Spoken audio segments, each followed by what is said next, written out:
రీసెంట్‌గా సుప్రీంకోర్టు ఇచ్చిన తీర్పు అనేది ఒక రకంగా ఎస్సీ, ఎస్టీలకి తీవ్రమైన ఎదురు దెబ్బని మనం చెప్పుకోవాలి. అదేంటి అంటే మనందరికీ తెలుసు కదా! SC, ST atrocity case.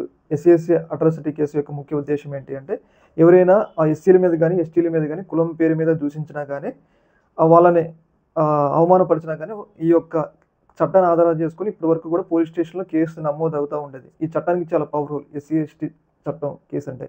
అయితే ఇలాంటి సందర్భంలో ఎస్సీ, ఎస్టీ చట్టం మీద సుప్రీంకోర్టు కొన్ని గైడ్‌లైన్స్ అయితే జారీ చేయడం జరిగింది. ముఖ్యంగా ఏంటి అంటే ఎవరైనా కులం పేరుతో బహిరంగంగా దూషిస్తేనే కానీ, సాక్ష్యాలు ఉంటే గాని ఈ కేసు చెల్లదు అన్నట్లుగా సుప్రీంకోర్టు తీర్పు ఇవ్వడం జరిగింది. ఒక రకంగా ఏంటంటే ఇప్పటి వరకు కూడా ఎస్సీ, ఎస్టీ కేస్‌ని వాళ్ళ మీద ఏ చిన్న దూషణ జరిగినా గాని ఎస్సీ, ఎస్టీ కేసు అని చెప్పేసి వాళ్ళు కేసు నమోదు చేసేటోళ్ళు. కానీ ఇప్పుడు మాత్రం ఒక రకంగా ఎస్సీ, ఎస్టీలకి ఒక పెద్ద ఎదురు దెబ్బ అని చెప్పుకోవాలి.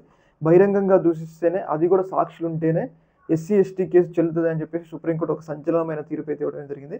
ఇది ఒక రకంగా ఏంటి అంటే ఇప్పటి వరకు ఆ చట్టాన్ని ఎవరైతే మిస్‌యూజ్ చేస్తున్నారో కొంతమంది ఈ చట్టం కొంతమందికి అనుకూలంగా వ్యవహరిస్తుంది. కొంతమంది ఏందంటే ఈ చట్టాన్ని తమ యొక్క మిస్‌యూజ్ అనమాట. తిట్టినా తిట్టకపోయినా గాని కొంచెం వ్యతిరేకత చేస్తున్నారు కాబట్టి దీన్ని మిస్‌యూజ్ చేయకుండా ఆపేందుకు సుప్రీంకోర్టు ఒక సంచలనమైన నిర్ణయం తీసుకోవడం జరిగింది.